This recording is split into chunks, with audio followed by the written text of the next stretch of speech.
C'est Réma. Dieu est ici, sur Réma. Qui veut être connu? Gloire à Dieu, bien-aimés. Bienvenue à votre programme de méditation, le Réma de vie. Nous sommes lundi, le 10 avril 2023 et nous sommes avec notre très spécial mère dynamique, le docteur Lizzie Johnson Suleiman. Donc, la lecture de la Bible aujourd'hui, nous lisons 1 Roi, le chapitre 4, le chapitre 5 et le chapitre 6. Dans le thème de cette méditation, nous avons cesse de pleurer. Cesse de pleurer. Donc, le texte que nous allons lire aujourd'hui dit: sa rivale lui prodiguait les mortifications pour la porter à s'irriter de ce que l'Éternel l'avait rendu stérile. 1 Samuel, le chapitre 1, le verset 6.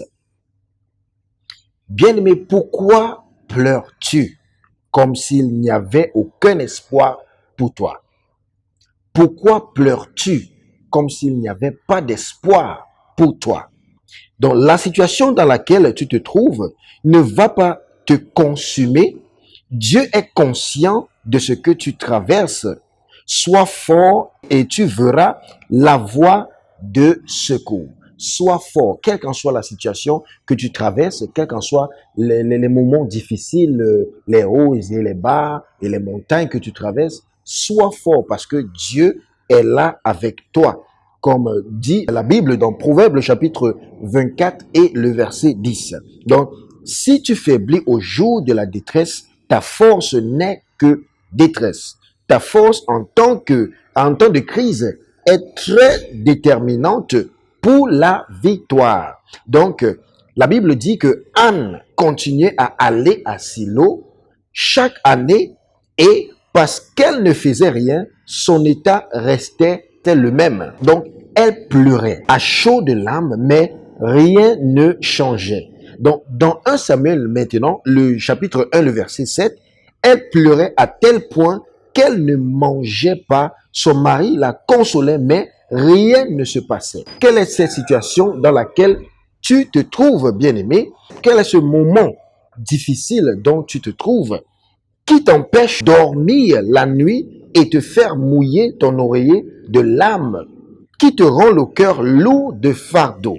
Donc, peu importe ce que tu traverses, sache que Dieu est avec toi. C'est Réma. Dieu est ici, sur Réma. Peu importe ce que tu traverses, sache que Dieu est avec toi, comme dit Isaïe le chapitre 43, le verset 2.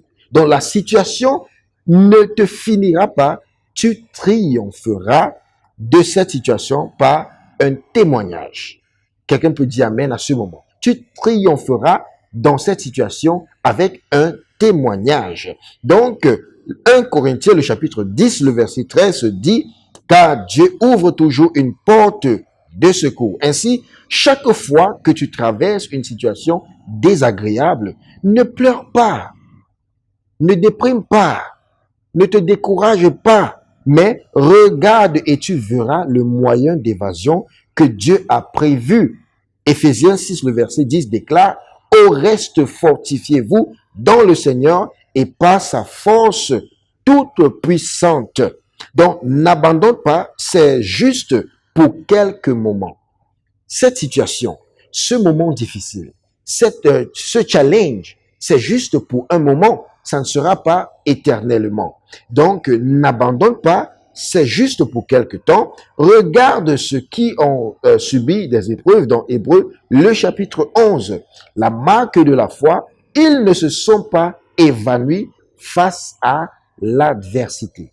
Ils étaient forts, ils ne se sont pas évanouis face à l'adversité. Donc, dans Juge, le chapitre 11, le verset 11, la partie B, dit: Jephthé prononça toutes ces paroles devant le Seigneur à Mispé.